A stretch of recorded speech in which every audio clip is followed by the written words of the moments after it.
Hi friends, I'm Kris. Glad to have you with us for our little 4.5 minute mini videos that we call Through the Prism of Chrism. And whether you're in your car, your office, home, wherever this finds you, I'm glad to have you with us. We've been talking on the significance of numbers in the Bible. Now today we're on number 11. We'll hit 12 and then we're going to jump to things like 20, 40, 50, etc.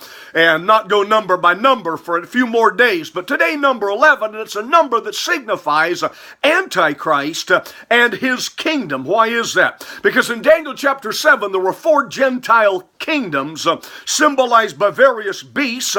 That is Babylon, Persia, Greece, and then Rome. And coming out of the head of Rome, a revived Rome, were 10 horns.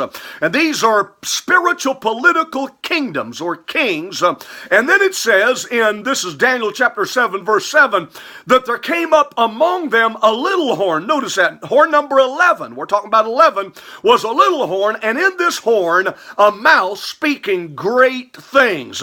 Now notice, General Custer, little horn, General Custer met his Waterloo at the Battle of Little Bighorn in Montana. But the Antichrist, the little horn, who thinks he's going to be a bighorn, is going to get dehorned in the valley of Megiddo in Israel, a place called Armageddon. Read on here in chapter 7, verse 20 through 22. I beheld in the same horn, the little horn, number 11, made war with the saints and prevailed against them until the Ancient of Days came and judgment was given to the saints of the Most High, and the time came for the saints to possess the kingdom. Now notice this, until, that's the key word. Psalm 110 verse 1, sit at my right hand until I make your enemies your footstool. Jesus is seated in the heavenlies.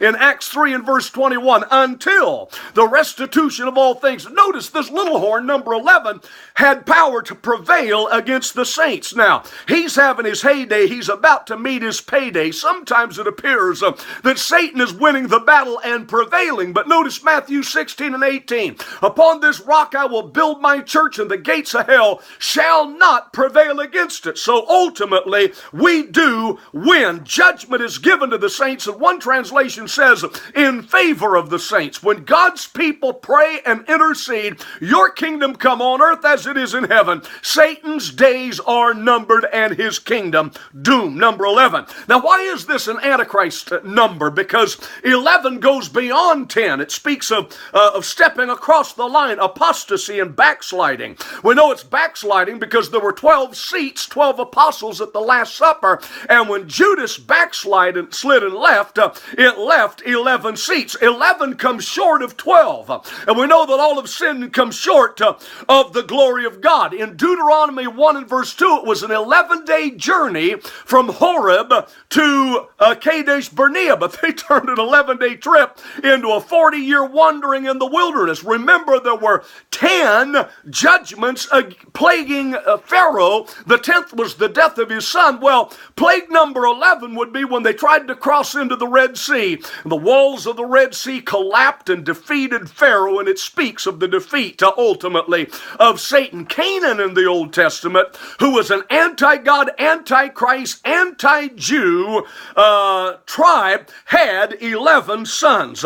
That's very important. Now, it speaks of disorder, but in the Old Testament tabernacle, there were different coverings over the tabernacle. First was linen, second was black goat's hair, which speaks of the scapegoat, and then ram skins dyed red, the substitutionary work of Christ, and then on the top, unknown skins. But look at these black goat's hair. There were 5 curtains that were joined with 6 curtains and clasped together or coupled together above the veil, the holy veil into the holy holy. So 5 and 6 means 11. 5 is God's grace, 6 is man's sin. When you take 5 and 6, grace meeting man's sin over the veil, a type of the cross, means that Jesus, number 11, our scapegoat, took our punishment and our penalty at the cross so that our lives in disorder can be brought back into order. Hope you're enjoying this series. Comment if these numbers are teaching you something. I'd like to hear from you, and share this with a friend. Tune in next time as we speak on the number 12, the perfect divine government of God. 12 apostles, 12 tribes. You're going to enjoy it. See you then.